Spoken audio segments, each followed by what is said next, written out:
صدیوں پہلے کی بات ہے، مشرق کے ایک سرسبز اور خوشحال خطے میں نور آباد نامی ایک قدیم ریاست آباد تھی۔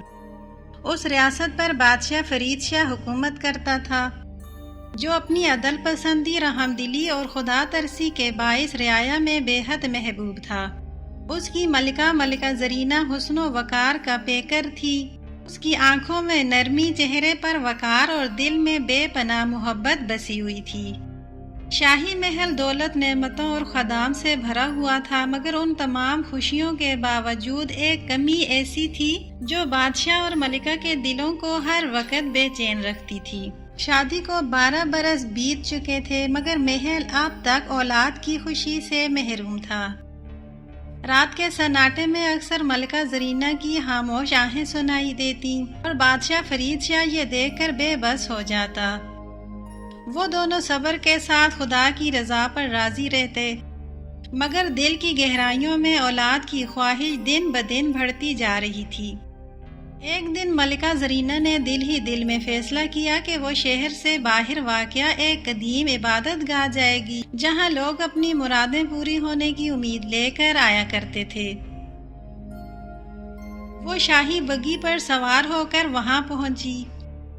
وہاں پہنچ کر وہ آنسوؤں کے ساتھ دعا مانگنے لگی۔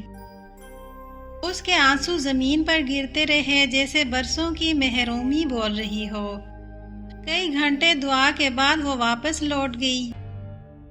واپسی کے راستے میں ایک پرانے درخت کے سائے تلے اسے ایک عجیب منظر دکھائی دیا۔ وہاں ایک نیلا کنول کھلا ہوا تھا جس سے ہلکی سی روشنی پھوٹ رہی تھی۔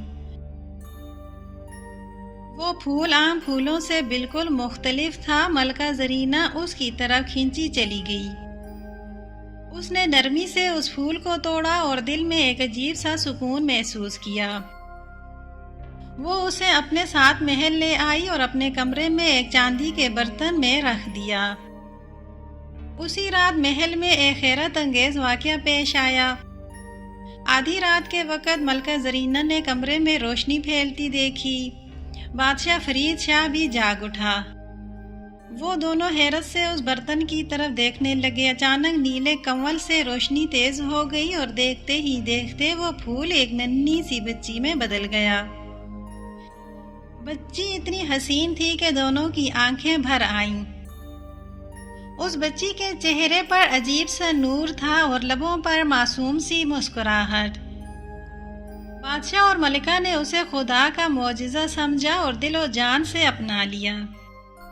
انہوں نے اس کا نام شہزادی نیلا رکھا۔ وقت گزرتا گیا اور شہزادی نیلا شاہی آداب، محبت اور علم کے سائے میں پروان چڑھتی رہی۔ وہ نہ صرف خوبصورت تھی بلکہ نہایت ذہین، نرم دل اور باوقار بھی تھی۔ رعایا اسے دیکھ کر دعائیں دیتی۔ جب شہزادی نیلا 17 برس کی ہوئی تو ملکہ زرینہ اچانک ایک جان لیوا بیماری میں مبتلا ہو گئی۔ شاہی طبیبوں نے ہر ممکن کوشش کی مگر بیماری بڑھتی چلی گئی۔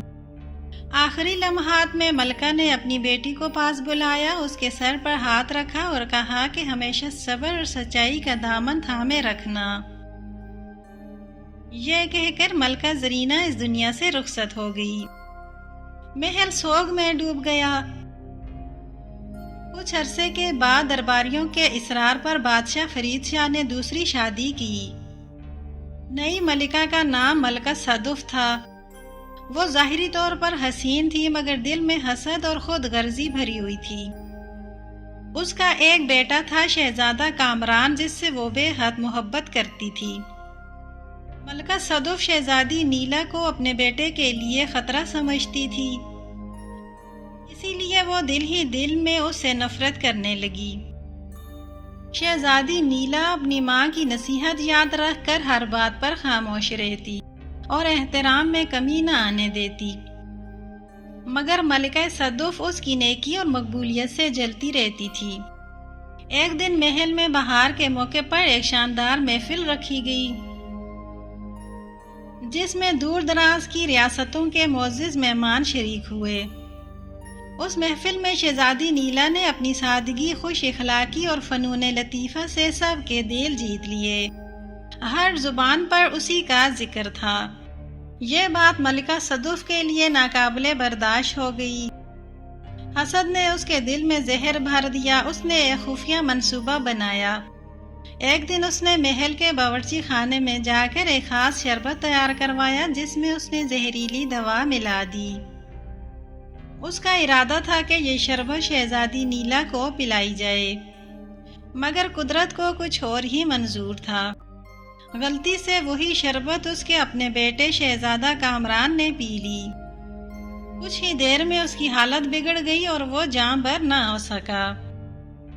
اس آنھے نے ملکہ صدف کو پاگل کر دیا، مگر اس نے اپنی غلطی تسلیم کرنے کے بجائے سارا الزام شہزادی نیلا پر ڈال دیا۔ اس کا دل انتقام کی آگ میں جلنے لگا۔ اس نے ایک بدنام جادوگر سے رابطہ کیا جس نے اسے ایک تعویذ دیا اور کہا کہ اس سے شہزادی کو ہمیشہ کے لیے ختم کیا جا سکتا ہے۔ بادشاہ کی غیر موجودگی میں ملکہ صدف نے موقع پا کر اس تعویذ کا استعمال کیا۔ ایک لمحے میں شہزادی نیلا دوبارہ نیلے کنول میں بدل گئی۔ ملکہ نے اسے دور جنگل میں پھینک دیا، یہ سمجھ کر کہ اب یہ راز ہمیشہ کے لیے دفن ہو جائے گا۔ مگر قدرت کا نظام کچھ اور تھا۔ وہ کنول ایک صاف چشمے کے کنارے دوبارہ کھل اٹھا۔ کچھ دن بعد پڑوسی ریاست کا ایک نیک دل شہزادہ ریحان اس چشمے کے پاس آیا۔ اس کی نظر اس عجیب و غریب کنول پر پڑی۔ اس نے محبت اور احترام سے پھول کو چھوا۔ اچانک روشنی پھیلی اور شہزادی نیلا اپنی اصلی صورت میں واپس آ گئی۔ شہزادہ ریحان نے ساری حقیقت جانی اور دل سے اس کا ساتھ دینے کا وعدہ کیا۔ وقت کے ساتھ دونوں کی شادی ہو گئی۔ بعد میں بادشاہ فرید شاہ کو بھی سب حقیقت معلوم ہو گئی۔ ملکہ صدف کو اس کے انجام تک پہنچایا گیا اور شہزادی نیلا نے اپنے نئے گھر میں سکون، عزت اور محبت بھری زندگی شروع کی۔ یہ کہانی ہمیں یہ سبق دیتی ہے کہ حسد اور ظلم انسان کو برباد کر دیتے ہیں، جبکہ صبر، سچائی اور محبت آخرکار کامیابی اور خوشی کا سبب بنتے ہیں۔ یہ تھی آج کی خوبصورت کہانی خوشبو کہانیاں ٹی وی پر۔ اگر آپ چاہتے ہیں کہ ہم آپ کے پسندیدہ یا کسی اچھے نام پر کہانی کی ویڈیو بنائیں تو ابھی نیچے کومنٹس میں وہ نام لکھیں۔ ہم آپ کی پسند کو اپنی کہانی کا حصہ ضرور بنائیں گے۔